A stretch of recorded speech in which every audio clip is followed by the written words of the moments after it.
Alright, I went and saw Arcadian, as you can tell by the picture I have up over here. And I gotta say, I'm a little bit mixed on the movie itself. On the one hand, it is like a really good concept. I really enjoyed the thought process behind the movie. It's a little A Quiet Place. It's a little I Am Legend, and the monsters look fantastic. But there's one huge problem. But before I get into that problem, ladies and gentlemen, make sure you like, you comment, subscribe, and let's get into it. It's dark. This movie is really, really dark. And I know a lot of movies, especially horror-based movies, have a lot of night scenes. But I'm talking about even some of the day scenes. Or in the house, whenever they have the candles all lit and lanterns and shit. It is very, very dark. Like, you could barely see anything that happened at the night segments or ones in the house. Now, near the end, you got to see a little bit more, like they lit up more of the area or they put on a filter or whatever the movie making process is. But couldn't see shit. Acting wise was fine. I mean, nothing to write home about. The kid on I guess it would be Nicolas Cage's left, our right, looking at it, it's the kid who played Billy from the first It movie. So, that's almost been 10 years already. I think 2017 is when that came out. I don't know anybody else in the movie besides him and Nick Cage.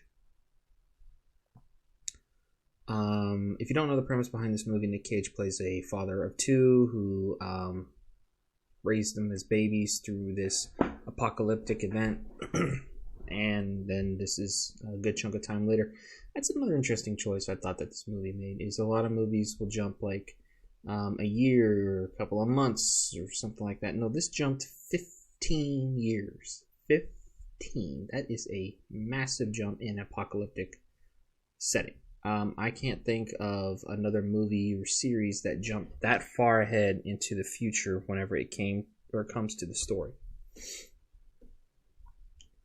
And then there's something that happens in the third act near the tail end of the movie with one of the main characters, one of these three guys. That would have had a little bit more bearing. They try to make it emotional and they try to make it, like get the heartthrobs going because they have flashbacks and whatnot, and between the Nicolas Cage, the father, and the two sons. But it doesn't do a whole lot because we didn't really have a whole lot necessarily of one of these particular characters to make it that meaningful, at least in my opinion. Now, again, the movie I think is a great idea. It is a great concept, but it is so poorly lit that you can't see jack shit. The monsters, from what you can see, look cool, but you only get brief glimpses of them due to this lighting issue, which is a problem for me because I want to see.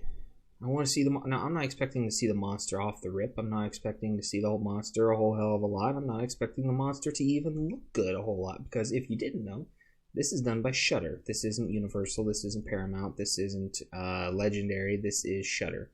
If you don't know who Shudder is, Shudder basically does high-end fan-made movies. Shudder did, I think it's called The Last Vessel or The Last Voyage, which was pretty good. It's kind of came out around the time The Last Voyage of the Demeter came out, and it was pretty good.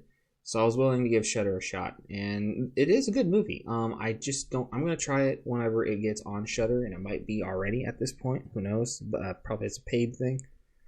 I think the problem is this wasn't intended for theater. I'm going to watch it on my laptop or my TV here, and I'm going to see if the lighting issue is the same that I had while at the theater.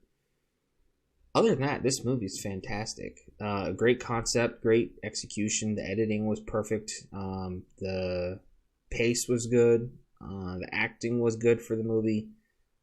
Nobody really phoned it in. The kid on the left or the right of Nick Cage, left for us, is he was probably the weakest character out of all the people that they had.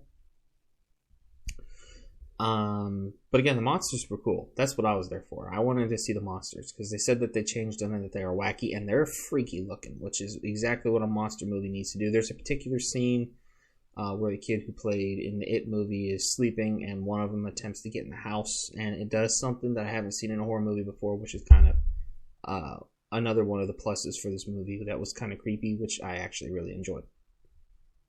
All in all, pretty solid movie, other than the fact that you can't see shit most of the time.